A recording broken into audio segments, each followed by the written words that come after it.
Chapter 10. Gathering arms, Ma Teng moves to rescue the emperor, commanding an army. Cao Cao marches to Avenges his father. In the last chapter, the two arch-rebels, Liu Bei and Guosi, propose to murder Emperor Xian, but their followers Zhang Ji and Fan Chou oppose this. No, the people will not approve of his death now. Restore him to power and get the Leaguers inside Chang'an's control. Remove his supporters, and then we can compass his death, and the empire shall be in our hands. So they ceased the attack. The emperor again spoke from the tower, saying, "Why do you still remain? You have slain Wang Yun, now withdraw these soldiers." Then Liu Bei and Guosi replied, "Your servants desire rank rewards for their good service to your dynasty." "And what ranks, sirs?" All four wrote their wishes and handed them up to the emperor, who had no choice but to accede to the request, and they were created.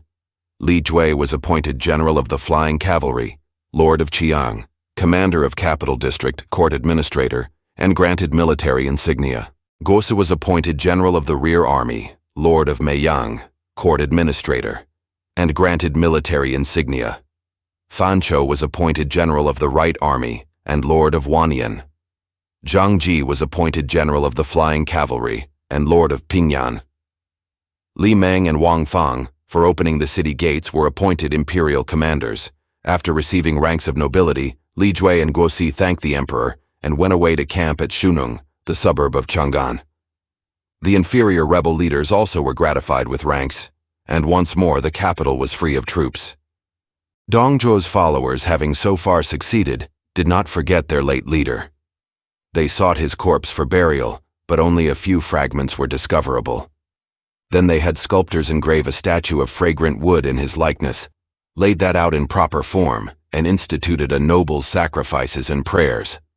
The remains were dressed in the robes of a prince, laid in a princely coffin for burial. They selected Meiwo for his tomb, and having found an auspicious day, conveyed the coffin thither. But a terrific thunderstorm came on at the time of inhumation, and the ground was flooded. The coffin was rived asunder, and the poor remains knocked out by thunders. A second time they buried the coffin, but a similar thing happened in the night. And yet a third time in another place, but the earth rejected the remains. Meanwhile the thunder fire had entirely consumed them, so it may be said justly that heaven was exceedingly angry with Dongzhuo. So now Liu Bei and Guosi wielded the real power of the scepter, and they were hard upon the people. They also removed the attendants from the palace and replaced them by their own creatures, who maintained a most perfect watch over every movement of the emperor, so that he was greatly hampered and embarrassed. All appointments and demotions were made by the two rebels. For the sake of popularity, they especially summoned Zhu Jun to court, made him minister of the palace bureau, and associated him with the government. One day came a report that the governor of Xiliang, Ma Teng, and the imperial protector of Bingzhou Hansui, with 100,000 troops, are rapidly approaching the capital with the intention of attacking the rebels in the name of the emperor. Now these leaders from the west had laid careful plans. Ma Teng and Han Sui had sent trusty friends to the capital to find out who would support them. They had conspired with 3 officials, court counselors Ma Yu and Chong Shao, and imperial commander Liu Fan, to be their inside allies and plot against the rebels. These 3 obtained from the throne 2 secret edicts conferring the ranks of commander who conquers the west on Ma Teng and commander who guards the west on Han Sui. With these powers, the 2 commanders joined forces and began their march. The 4 leaders of the party in power, Liu Bei, Guosi, Fan Chou, and Zhang Ji, held a consultation with their generals as to how to meet the attack. Advisor Jiashu said, "Since the attackers are coming from a distance, our plan is to fortify and wait till shortage of food shall work for us. In 100 days their supplies will be consumed, and they must retire. We can pursue, and we shall capture them." Li Meng and Wang Fang rose and said, "This plan is bad. Give us 10,000 troops, and we will put an end to both of them and offer their heads before your ensign." "To fight forthwith means defeat," said Jiashu. Li Meng and Wang Fang cried with one voice, "If we fail, we are willing to lose our heads, but if we win, then your head is forfeit." Jiashu then suggested to Liu Bei and Guosi, saying, 70 miles west of the capital stand the Zhouji Hills. The passes are narrow and difficult. Send generals Zhang Ji and Fan Chou to occupy this point of vantage and fortify themselves so that they may support Li Meng and Wang Fang. Li Jue and Guo Si accepted this advice. They told off 15,000 horse and foot, and Li Meng and Wang Fang left in high spirit. They made a camp 90 miles from Chang'an. The force from the west arrived. Ma Teng and Han Sui led out their troops to the attack. They found their opponents Li Meng and Wang Fang in battle array. Ma Teng and Han Sui rode to the front side by side. Pointing to the rebel leaders, the commanders abused them, crying, "Those are traitors! Who will capture them?" Hardly were the words spoken when there came out a youth general with a clear white complexion as jade, eyes like shooting stars, lithe of body and strong of limb. He was armed with a long spear and bestrode an excellent steed. This young leader was Ma Chao, son of Ma Teng, then 17 years of age. Though young, he was a supreme valiance. Wang Fang, despising him on account of his youth, galloped forth to fight him. Before they had exchanged many passes, Wang Fang was disabled and fell to a thrust of the young Ma Chao's spear. The victor turned to retire into the formation, but Li Meng rode after Ma Chao to avenge his fallen colleague. Ma Chao did not see Li Meng, but his father called out, "You are followed." Hardly had Ma Teng spoken when he saw that the pursuer was a prisoner seated on his son's steed. Now Ma Chao had known he was followed, but pretended not to see, waiting till his enemy should have come close and lifted his spear to strike. Then Ma Chao suddenly wheeled about. The spear thrust met only empty air, and as the horses passed, Ma Chao's powerful arm shot out and pulled Li Meng from the saddle. Thus Li Meng and Wang Fang's soldiers were left leaderless and fled in all directions. The army of Ma Teng and Han Sui dashed in pursuit, and a complete victory was scored. They pressed into one of the passes and made a camp. Then they decapitated Li Meng and exposed his head. When Li Jue and Guo Si heard that both the boastful generals had fallen under the hand of one young man, they knew that Jia Shu had given good advice and was gifted with clear prescience. So they valued his plans the more highly and decided to act on the defensive. They refused all challenges to combat. Surely enough, after a couple of months, the supplies of the Ziliang force were all exhausted, and the leaders began to consider retreat.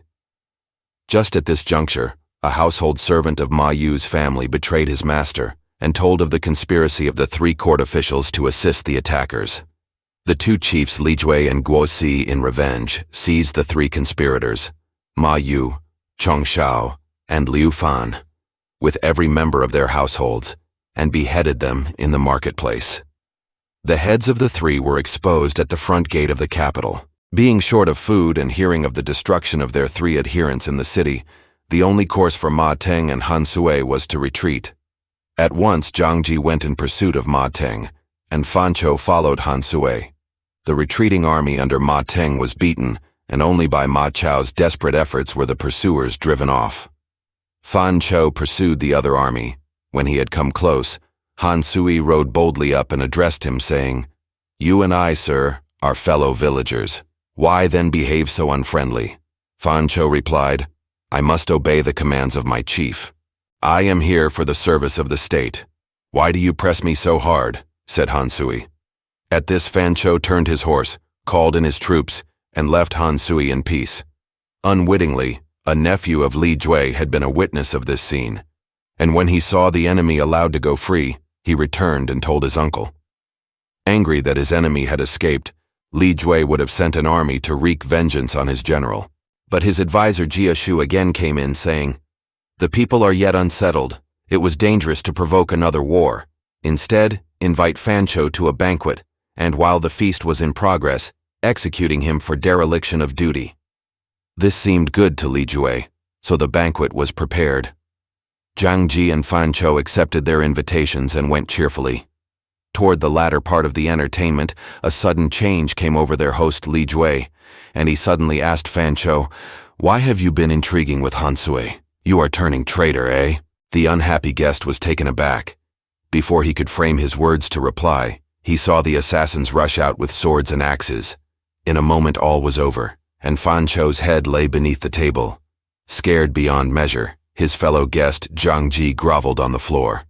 "Fan Chou was a traitor," said the host, raising Zhang Ji by the arm, "and he has his deserts. You are my friend and need not fear."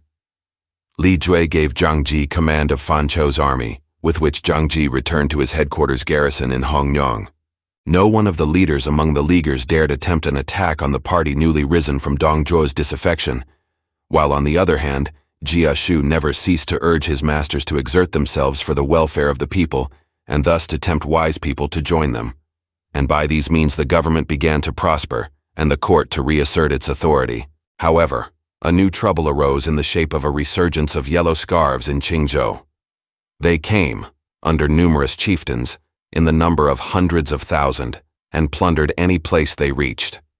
Minister Zhu Jun said he knew of one who could destroy this sedition, and when asked who was the man he proposed, Zhu Jun said, "You want to destroy this horde of rebels. You will fail unless you get the service of Cao Cao." "And where is he?" asked Li Jue. "He is governor of Dongjun. He has a large army, and you have only to order him to act. The rising will be broken." A messenger went post-haste with a command for Cao Cao and Bao Xin, lord of Zhuge, to act together in quelling the rebellion. As soon as Cao Cao received the court command, he arranged with his colleague first to attack the rebels at Shuyang. Bao Xin made a dash right into their midst and inflicting damage wherever he could, but he was killed in a battle. Cao Cao pursued the rebels as they fled. 10,000 surrendered. Then Cao Cao put his quondam enemies in the van. When his army reached any place, many more surrendered and joined him. After 3 months of these tactics, he had won over many thousands, both of soldiers and ordinary folks. Of these new adherents, the strongest and boldest were made the Qingzhou army, and the others were sent home to their fields. In consequence of these successes, Cao Cao's prestige and fame became very great and increased daily. He reported his success to capital Chang'an, and was rewarded with the title of general who guards the east. At his headquarters in Yanzhou, Cao Cao welcomed wise counselors and bold warriors, and many gathered around him. 2 clever persons, uncle and nephew, came at the same time, both from Yanzhou, named Shun Yu and Shun Yu. The uncle had once been in the service of Yuan Shao. Cao Cao rejoiced when he had won the elder Shun to his side, saying, "Shun Yu is my Zhuge Liang." He made Shun Yu a marching general. The nephew Shun Yu was famed for his ability, and had been in the court service when it was in Luoyang, but he had abandoned that career and retired to his village. Cao Cao made him a military instructor. Shun Yu said to Cao Cao, "There is a certain wise person of Yanzhou somewhere, but I do not know in whose service he is." "Who is he?" "Cheng Yu. He belongs to the eastern part of Yanzhou." "Yes, I have heard of him," said Cao Cao. So a messenger was sent to his native place to inquire. Cheng Yu was away in the hills engaged in study, but he came at Cao Cao's invitation. "I shall prove unworthy of your recommendation," said Cheng Yu to his friend Shun Yu, "for I am rough and ignorant. But have you forgotten a fellow villager of yours, Guojia? He is really able. Why not spread the net to catch him?" "I had nearly forgotten," said Shun Yu suddenly. So he told Cao Cao of this man, who was at once invited. Guojia, discussing the world at large with Cao Cao, recommended Liu Ye from Henan, who was a descendant of Liu Xiu, the founder of latter Han. When Liu Ye had arrived, he was the means of inviting 2 more, Man Chong from Shanyang and Lu Qian from Wucheng, who were already known to Cao Cao by reputation. These 2 brought to their new master's notice the name of Mao Jie from Chenliu, who also came and was given office. Then a famous leader, with his troop of some hundreds, arrived to offer service. This was Yu Jin of Taishan, an expert horseman and archer, and skilled beyond his fellows in every form of military exercise. He was made an army inspector. Then another day, Xiahou Dun brought a fellow to present to Cao Cao. "Who is he?" asked Cao Cao. "He is from Chenliu and is named Dian Wei. He is the boldest of the bold, the strongest of the strong. He was one of Zhang Miao's people, but quarreled with his tent companions and killed some dozens of them with his fists. Then he fled to the mountains where I found him. I was out shooting and saw him follow a tiger across a stream. I persuaded him to join my troop, and I recommend him." "I see he is no ordinary man," said Cao Cao. "He is fine and straight and looks very powerful and bold." "He is. He killed a man once to avenge a friend and carried his head through the whole marketplace. Hundreds saw him but dared not come near. The weapon he uses now is a couple of spears, each weighs 120 pounds, and he vaults into the saddle with these under his arm. Cao Cao bade the man give proof of his skill. So Dian Wei galloped to and fro carrying the spears. Then he saw away among the tents a huge banner swaying dangerously with the force of the wind and on the point of falling. A crowd of soldiers were vainly struggling to keep it steady. Down he leaped, shouted to the men to clear out, and held the staff quite steady with one hand, keeping it perfectly upright in spite of the strong wind. "This is old Eli again," said Cao Cao. He gave Dian Wei a post in the headquarters, and besides made Dian Wei presents of an embroidered robe he was wearing and a swift steed with a handsome saddle. Cao Cao encouraged able people to assist him, and he had advisors on the civil side and valiant generals in the army. He became famous throughout the east of the pass. Now Cao Cao's father, Cao Song, was living at Langye, whither he had gone as a place free from the turmoil of the partisan struggles. Cao Cao wished to be united with him. As a dutiful son, Cao Cao sent the governor of Taishan, Ying Shao, to escort his father to Yanzhou. Old Cao Song read the letter with joy, and the family prepared to move. They were some 40 in all, with a train of 100 servants and many carts. Their road led through Shuzhou region, where the imperial protector, Tao Tian, was a sincere and upright man who had long wished to get on good terms with Cao Cao, but hitherto had found no means of effecting a bond of union. Hearing that the family of the great man was passing through his region, Tao Tian went to welcome them, treated them with great cordiality, feasting and entertaining them for 2 days, and when they left, he escorted them to his boundary. Further, he sent with them one General Zhang Kai with a special escort of 500. The whole party reached the county of Huafei. It was the end of summer, just turning into autumn, and at this place, they were stopped by a tremendous storm of rain. The only shelter was an old temple, and thither they went. The family occupied the main rooms and the escort the 2 side wings. The men of the escort were drenched, angry, and discontented. Then Zhang Kai called some of his petty officers to a secret spot and said, "We are old yellow scarves and only submitted to Tao Qian because there was no other choice. We have never got much out of it. Now here is the Cao family with no end of gear, and we can be rich very easily. We will make a sudden onslaught tonight at the 3rd watch and slay the whole lot. Then we shall have plenty of treasure, and we will get away to the mountains." They all agreed. The storm continued into the night, and as Cao Song sat waiting anxiously for signs of clearing, he suddenly heard a hubbub at the west end of the temple. His brother, Cao Dai, drawing his sword, went out to see what it was about, and Cao Dai was at once cut down. Cao Song seized one of the concubines by the hand, rushed with her through the passage toward the back of the temple so that they might escape. But the lady was stout and could not get through the narrow doors, so the two hid in one of the small outhouses at the side. However, they were seen and slain. The unhappy governor Ying Shao fled for his life to Yuanshao. The murderers fled into the south of River Huai with their plunder, after having set fire to the old temple. Cao Cao, whom the ages praise, slew his hosts on his former flight. Nemesis never turns aside. Murdered too, his family died. Some of the escort escaped, and took the evil tidings to Cao Cao. When he heard it, he fell to the earth with a great cry. They raised him. With set teeth he muttered, "Tao Qian's people have slain my father. No longer can the same sky cover us. I will sweep Shuzhou off the face of the earth. Only thus can I satisfy my vengeance." Cao Cao left one small army of 30,000 under Shun Yu and Cheng Yu to guard the east headquarters and the 3 counties of Zhuancheng, Fangxia, and Dongjun. Then he set forth with all the remainder to destroy Shuzhou and avenge his father. Xiahou Dun, Yu Jin, and Dian Wei were van leaders with Cao Cao's orders to slaughter all the inhabitants of each captured city. Now the governor of Zhujiang, Bianrang, was a close friend of Tao Qian. Hearing Shuzhou was threatened, Bianrang set out with 5,000 troops to his friend's aid. Angered by this move, Cao Cao sent Xiahou Dun to stop and kill Bianrang while still on the march. At this time, Chen Gong was in office in Dongjun, and he was also on friendly terms with Tao Qian.